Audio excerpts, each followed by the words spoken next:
Hola Internet y bienvenidos al viaje del héroe, donde recapitulamos, hablamos, opinamos de las historias de nuestros personajes favoritos. Soy Julián Groba Bilbao. Y yo Ezequiel Capelo Lalia. Comenzamos la última serie de la trilogía del cuarto mundo de Jack Kirby, Mr. Miracle, el maestro del escape, cuya inspiración fue de hecho un colega de Jack, el dibujante de cómics Jim Steranko, quien durante sus 20 trabajó como mago en clubes nocturnos y escapista en la vida real. Según Mark Evanier, el asistente de Jack Kirby y escritor de su biografía, Kirby no quería ser el escritor de Mr. Miracle durante toda su duración, solo un supervisor creativo en la serie y en DC en general. Supuestamente solo iba a hacer un par de números y luego entregarle la serie a Evanier en el guión y a Steve Ditko en el dibujo. Pero Carmine Infantino, el editor en jefe de DC en ese momento y la razón por la cual Kirby está trabajando para la compañía, quería exprimir todo el jugo de la proverbial naranja. Así que vetó eso y mandó que Kirby hiciera todo él mismo. Por lo tanto, cuando lleguemos a los créditos, el guión va a tener un asterisco, dado que Vanier coescribió extraoficialmente varios de los números de la serie para quitarle peso de trabajo a su mentor, pero desgraciadamente nunca se le dio el crédito. Por lo tanto, usaremos su nombre en la serie general, aunque más probablemente su participación vino más adelante, coordinando con los planes originales de entregarle la serie a él y a Ditko. Y en la portada de este primer número vemos al protagonista, Mr. Miracle, atado a un cohete que está despegando. A lo lejos los saludan y amenazan unos tipos. Hombres de saco, mafiosos, civiles, al parecer enemigos. Y esto lo sabemos porque hay un enorme texto que muestra lo que están diciendo. No solo ellos, también hay un globo que le pertenece al héroe. Y esto va a ser común, al menos al principio de la serie, además de todo el texto presentando a los diferentes personajes y las aventuras que nos vamos a encontrar dentro. Sí, son unas portadas bastante cargadas. Guión, lápiz y color de Jack Kirby, tinta de Vince Coletta y letra de John Costanza. El cómic empieza con el titular Mr. Miracle siendo atado a un extraño artilugio por su asistente Oberon. Una práctica para su acto de escapismo que se transformó en un show en sí mismo cuando un civil de paso se tornó en espectador. Y todos estos elementos que mencionó Julián ya están desde la primera página y la primera ilustración porque es un splash de título, que además de funcionar como la típica presentación del héroe en cuerpo casi completo, decide tener el detalle de inclinar la cámara para hacerlo un poco más espectacular. Oberon le pide que reconsidere este truco dado que ha estado años inactivo, fuera de práctica, pero el artista declara con seguridad que el tiempo no puede erosionar lo que él conoce. Aunque Oberon no es el primer personaje en cómics con enanismo, discutiblemente el átomo original Al Pratt entraría en esa categoría, pero lo importante es que su estatura no factura en su personaje o historia, a diferencia de Al. Simplemente es un detalle para darle diversidad al cast secundario de Mr. Miracle, no un punto de la trama. Oberon continúa expresando sus dudas mientras encierra el shaman atado de pies y manos y cuello en una caja con 3 trabas hasta agarrar un lanzallamas y prenderla a fuego. Y todo el inicio de este truco mantiene la cámara bastante fija. Tiene un pequeño acercamiento, algo de rotación, pero casi toda esta página decide ser casi consecutiva. Esto permite que seamos una especie de espectadores viendo un acto de magia y que todo esté pasando en vivo delante nuestro. Funciona muy bien para que no parezca que hay trucos escondidos. El espectador, confundido y aterrado de haber presenciado la muerte de un hombre, salta a la valla para intentar ayudarlo. Se saca la chaqueta para apaciguar las llamas, pero antes de alcanzarlas, Mr. Miracle sale de la trampa completamente ileso. A pesar de ser suficiente para sorprender al observador, Oberon insiste que fue más lento de lo usual. Pero disfrazado no le presta mucha atención y se dirige a su intento de salvador, sorprendido de un acto de altruismo en estos días. Mr. Miracle se saca la máscara y se introduce como Thaddeus Brown.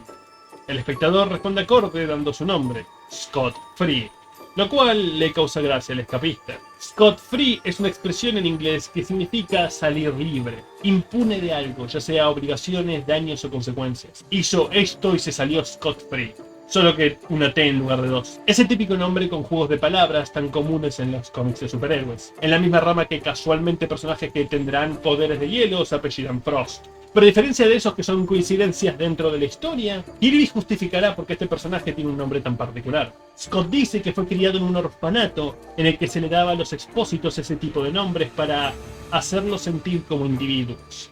Una verdad a medias, como veremos más adelante en la serie. Free va a continuar camino y Thaddeus va a detenerlo, pero todo es interrumpido con la llegada de un auto del que se bajan 4 individuos, 4 matones pertenecientes a Intergang. Cuando Oberon le explica esta organización al nuevo involucrado, los criminales no encuentran de agrado de ser expuestos, por una palabra, a un desconocido. Y también, al parecer, los matones más bajos de Intergang tienen la capacidad mental de un niño de primaria. ¿Creemos que olés mal? Entiendo que se refieren que hay algo raro con él, pero está redactado de una manera particularmente infantil. Tal vez por eso los visten de esa forma tan diferente a los matones de mayor rango. Es como si tuvieran uniformes escolares. El matón a cargo señala la edad avanzada de Brown y se ofrece darle una forma más rápida de llegar a su destino que sus complicados actos. Scott inmediatamente intercede y empiezan a pelear contra los matones mientras Mr. Miracle desarma al líder. Uno de los hombres intenta sujetar al joven por la espalda, pero de manera increíblemente rápida, Free logra liberarse y lanzarlo contra uno de sus cómplices antes de que pueda completar el jalar del gatillo. Le quita las armas y se las da a Oberon para que los mantenga en posición a punta de pistola, mientras va a ayudar a Thaddeus, que, aunque desarmado, fue superado por el líder de la banda, que ahora la está golpeando en el piso. Scott lo salva y se disculpa por haber empezado la pelea, pero Mr. Miracle le señala que la violencia iba a suceder de una forma u otra, dado que los habían enviado específicamente para ello por su líder, Mano de Acero, al cual pasamos. Nuestro lacayo de turno, que es servicial para este número. Realmente parece un villano de James Bond más que uno de un superhéroe. Un miembro de una organización criminal con una característica física que hace llamar la atención. En este caso, como el nombre lo indica, una mano prostética. Y la presentación también es acorde al personaje. Le da cierta importancia narrativa, pero es claro que no es tan importante como Darkseid, ni se diga. Él encuentra ridículo que un actor de circo haya logrado evitar ser asesinado por 5 hombres armados, así que decide hacerlo por su cuenta, con su mano cargada. Resulta que sus días como mafioso menor perdió la mano real en un tiroteo, pero se sometió a un tratamiento experimental con una nueva clase de trasplantes, y si es pasada por un específico tratamiento radioactivo, lo que parece ser una prótesis normal termina siendo un arma mortal. Y la siguiente escena es Kirby a más no poder. El villano teniendo cosas completamente random al alcance para poder demostrar sus poderes a nadie en particular excepto el lector. En este caso una gigantesca barra de titanio en medio de la habitación que parte la mitad. Y no será la única que veremos en este cómic, ni la más rara. Es cursi y entretenido en partes iguales. Pasamos a la serena casa del objetivo del villano, donde Mr. Miracle invitó a Scott Free a quedarse un tiempo como agradecimiento por su ayuda en la pelea, y el joven accedió hasta asegurarse que su nuevo amigo esté bien. Le dieron la habitación del hijo de Brown, Ted, quien falleció en Corea, y resultó ser la razón del traje y el nombre escénico de su padre, que originalmente usaba el mucho más simple Gran Thaddeus. Fue el niño el que se le ocurrió algo más llamativo, puesto que al parecer era un gran fan de Superman, o al menos es lo que Scott teoriza. Pero funciona de manera metatextual, uno, como todos los orígenes de los superhéroes pudiendo ser rastreados a Superman, y dos, y más importante, conectarla con la serie que originó todo el Cuarto Mundo para empezar. Dado que, exceptuando ciertos puntos, esta serie estará más aislada de la guerra masiva entre Nueva Génesis y Apokolips, y toda la cuestión de la búsqueda de la ecuación antivida. Thaddeus está cansado por las constantes prácticas para una gran trampa. Y a pesar de los intentos de cambiar el tema, las insistencias de Scott y Oberon nos fuerzan a aceptar ciertas inseguridades sobre si podrá llevarlo a cabo. Free se ofrece eliminar ese factor desconocido, pero la dupla de artistas se encuentran escépticos que este joven muchacho sepa más del negocio que los veteranos. La convicción del ofrecimiento lo lleva a hacerle una prueba. No con la gran trampa, obviamente, pero le pone unas complicadas cadenas y cerrojos para ver cómo y qué tanto tarda en salir de ellas. Antes de ponérselas, Scott toca algo en el bolso de viaje que lleva acarreando, y dice la frase que sintetizará el personaje de Mr. Miracle por el futuro de toda la serie. La trampa no está en las cadenas, está en el cerebro. Como todo el Cuarto Mundo, en su núcleo son historias sobre enfrentarse a la autoridad abusiva y el fascismo. Los nuevos dioses son el conflicto principal, directo y personal contra el tirano. La gente eterna son jóvenes haciendo lo que pueden, equivalentes a activistas, agregando su granito de arena para cortarle oportunidades laterales de poder al tirano. Mr. Miracle es la gente normal, el lado civil, la trampa del fascismo en menos tangible, menos directa, la trampa de los autócratas en el pueblo general. Esas acciones que no son el objetivo a machacar, no es física, es psicológica, es en la mente. La trampa en la que muchos caen voluntariamente, que termina con ellos siguiendo a ciegas a un líder indigno. Y esto de cierta forma es representado visualmente, cuando sin mover un músculo, con su mente, Scott Free de alguna manera rompe sus cadenas. Físicamente, Scott empleó un artefacto tecnológico, proponiéndolo como el nuevo paso en el show del escapismo. En este caso, supuestamente, utilizó un campo magnético que repelió el metal de las cadenas, Pero aunque desconectado de la tecnología por su edad, a Thaddeus le parece que hay algo más que simplemente magnetismo en el objeto de Scott, y le pica la curiosidad de qué más hay en la bolsa del joven. Frey simplemente dice que es su herencia del orfanato. Oberon le suplica a su mentor y amigo que los utilice, aunque sea como seguro, pero Mr. Miracle sostiene que un artista profesional debe vivir o morir por sus propios medios. Y entonces el día siguiente, Steel Hand llega sin ser visto a la zona de otra prueba para la gran trampa, acompañado por un francotirador. Esta práctica consiste en ser atado con múltiples cadenas a un poste y liberarse antes de que una enorme esfera de metal de varias toneladas de peso lo aplaste. Una que no está a mucha distancia del punto de impacto. La prueba inicia e inmediatamente un sonido agudo y ahogado es escuchado en la lejanía, acompañado por un fuerte pero concentrado viento que le pasa por la nuca a Scott. Y el efecto del disparo es ilustrado con mucha grandilocuencia. Uno esperaría que un disparo de un arma sea un poco más claro, pero la idea es que Scott tampoco está muy seguro de lo que acaba de ocurrir. El dibujo hace que nosotros tampoco, aunque sea bastante obvio. El joven se para entre la esfera y su nuevo amigo y lanza una ráfaga de su mano que desvía el mortal metal. Pero incluso así es demasiado tarde. Aquel ruido, aquel fino viento era el disparo del francotirador que dio en su blanco, el pecho de Mr. Miracle. La esfera simplemente hubiera encubierto el crimen como un accidente de trabajo. Scott revela el artefacto que se puso en el brazo para desviar la esfera y de él saca la caja que usó para romper las cadenas. Una que la cercana a Thaddeus Brown lo relaja y le da paz y calma en sus últimos momentos de vida, al emitir un familiar ping. Quiero resaltar que si uno no conoce de antemano a Mr. Miracle, este es un fantástico mago. El cómic abre con esa splash page y cualquier lector pensaría que está conociendo al héroe protagonista, que Scott será el equivalente a Victor Lanza y el resto de los humanos en Los Nuevos Dioses, o a Donnie y el tío William Forever People, la perspectiva humana con la que el lector se identificará o aquel que es el punto de conexión entre el héroe y la Tierra. Luego llega la escena donde aprendemos la historia de fondo de Thaddeus, confirmando su posible rol como protagonista. Pero la prueba de escape de Scott con su tecnología de golpe cambia la relación. Tal vez Scott será el Q para seguir las comparativas con Jacob, aquel que le dará los gadgets y artilugios a Mr. Miracle para mantener el paso en la nueva era a pesar de su edad. Y luego el manto de sombras es quitado en su totalidad. Brown muere y el verdadero Mr. Miracle, aquel que seguiremos hasta el día de hoy, es revelado como parte del cuarto mundo al usar su caja madre, retroactivamente dándole a Brown la posición de mentor o punto de guía para el verdadero protagonista. Oberon llora sobre el cuerpo de su amigo y mentor, y Scott le da un momento antes de preguntar la razón por la que Steel Hand buscaba este resultado. Y la razón no me cierra y es el punto más flojo de este número. Al parecer, Thaddeus sufrió heridas severas en uno de sus actos y terminó en el hospital, en la misma habitación que Steel Hand después de haber perdido su mano. Para pasar el tiempo conversaron e hicieron apuestas, entre ellas que el mafioso podría ser una trampa de la que Mr. Miracle no podría escapar. Eventualmente los movieron a áreas diferentes por el tratamiento experimental que resultó en la mano de plata y quedaron en la nada. Hasta que Brown, al que le surgieron problemas económicos, decidió revitalizar su carrera y contactó con Steel Hand para hacer aquella apuesta una realidad.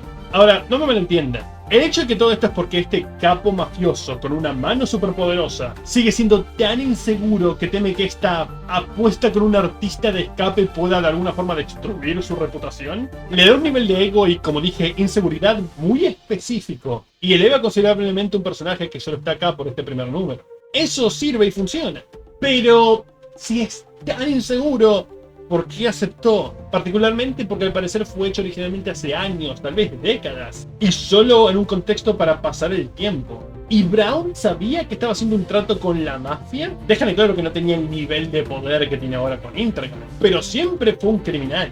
Brown es presentado como un hombre algo terco y confiado, pero no estúpido. Puede leer a través de las líneas de Scott, que ni siquiera están mintiendo realmente, pero piensa que este tipo va a ser fiel a su palabra. ¿Cuál es la línea de tiempo entre el hospital, la apuesta oficial y la subida de poder de Hand? ¿Cuánto tiempo pasó entre cada uno de estos eventos? Realmente no queda claro. Y yendo al mafioso en cuestión, ahora está jugando una pulseada con un robot. Les dije que el bloque de titanio no sería el único y que de alguna forma es el menos bizarro. Hand logra ganar sin problema, incluso destrozando totalmente el brazo del autómata. Pero no sin que tengamos un acercamiento de Zoom hacia su cara a medida que va haciendo un poco de fuerza y a medida que se va destrozando toda la mano del robot. Este es un número que particularmente Kirby decidió mostrar seguido en planos consecutivos diferentes escenas. Y todas parecen tener el objetivo de desarrollar algo del personaje. En este caso tal vez sea su competitividad. Mientras prende un cigarro para relajarse, detrás de él, Mr. Miracle entra en la habitación, desarmando el guardaespaldas / asistente del mafioso, sorprendiéndolo por creerlo muerto, pero es obvio para el lector quién está detrás de la máscara. Y comienza la tradición de que en varias ocasiones continúa hasta el día de hoy, del villano encontrando imposible el concepto de más de una persona usando el mismo traje, y cree que su víctima de alguna forma volvió de entre los muertos. Tal vez el hecho de que una historieta no tenga sonido da por sentado de que los personajes que están en ella no pueden diferenciar la voz de una persona que la de otra, especialmente cuando probablemente sean muy distintas la de Thaddeus y la de Scott. Mr. Miracle dice que cambiará las bases de la apuesta. Si logra salir de la trampa, Hunt le dará su confesión firmada del tiroteo. Pero el oponente decide llamar a más matones de Intergang con un botón en su escritorio. 5 soldados son necesarios para sostener al hombre. Uno de ellos sugiere a su jefe que lo perfora de lado a lado con su mano, pero el ego del mafioso no puede dejar ir la idea de ganar la apuesta establecida, y lo ata a la punta de un misil, cumpliendo la promesa de la portada de una trampa increíblemente llamativa, exagerada y entretenida de ver. Pero dice que esta es la trampa que ha estado preparando usando los recursos de Intergang. Así que, ¿qué onda con la pelota de metal en la práctica? ¿Por qué era necesaria? Si era para simular el cohete, ¿por qué no usar un reloj? El trabajo del personaje es muy bueno, pero el trasfondo entre estos personajes no me termina de cerrar. Y se siente que Jack pensó el espectáculo de estas trampas primero, y luego cómo conectarlas entre sí. Lo que sí técnicamente es mentira en la portada es el tipo de personas que lo están llevando a esta prueba, a Mr. Miracle, porque lo que vemos al principio fueron personas que podrían ser mafiosos o civiles por su vestimenta. Supongo que tal vez la intención de Jack fue ocultarnos la presencia de Intergang para que no la conectemos a las otras series, o tal vez simplemente para que creamos que es simplemente un problema con una mafia tradicional. Chispas empiezan a emanar de la punta de los dedos de Mr. Miracle, y desde el suelo Steel Hand ve el misil despegar y explotar en la estratosfera. Uno de los hombres lanza la interrogativa de si podría volver de esta también, pero el mafioso estaba confiado en su logro, hasta regresa a su oficina, donde Mr. Miracle lo está esperando para que cumpla su parte de la apuesta. Furia invade al criminal al encontrar un segundo fracaso y decide seguir el consejo de su secuaz y simplemente matarlo con la mano que le da su nombre. Él destroza cada mueble y decoración en su oficina como si fueran de papel, pero Scott es demasiado rápido.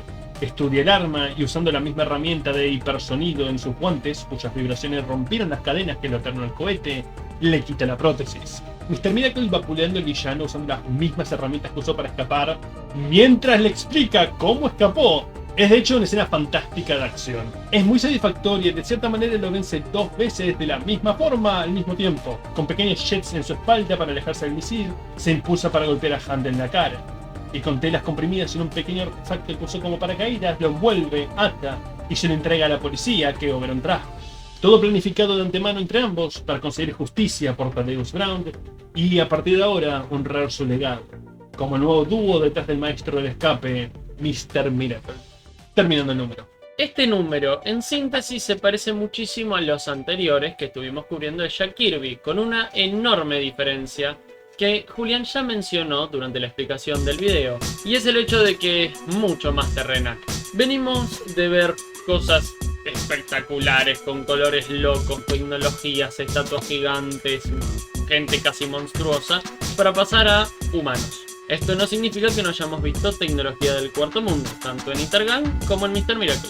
También ocurre algo interesante en el juego entre la magia y la ciencia, que a medida que vayamos pasando vamos a ver que el cuarto mundo lo va a ir profundizando, pero en este caso es un lindo juego entre el ilusionismo y claramente una tecnología superior.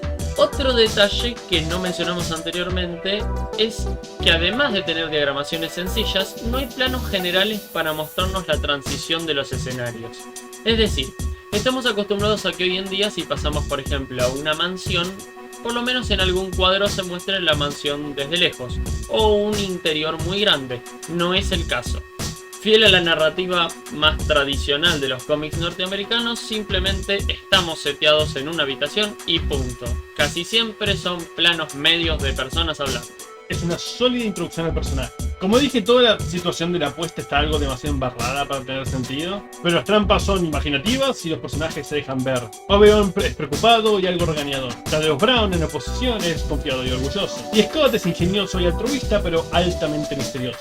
compensados por el villano exagerado, mezquino y divertido en su cursilería. Pero que realmente lo hace funcionar es el giro, por ponerle un nombre que analiza la mitad de la historia. Y es porque todos los caminos posibles son igual de válidos. Vamos a ver ejemplos de historia que por intentar hacer un cambio repentino, termina sacrificando un personaje interesante y un camino interesante por uno que realmente no le llegaba a los talones. Porque enfocar tanto esfuerzo en que el giro sea sorprendente e impactante emocionalmente, deja el personaje con el que nos quedaremos por el resto de la historia menos desarrollado que el falso.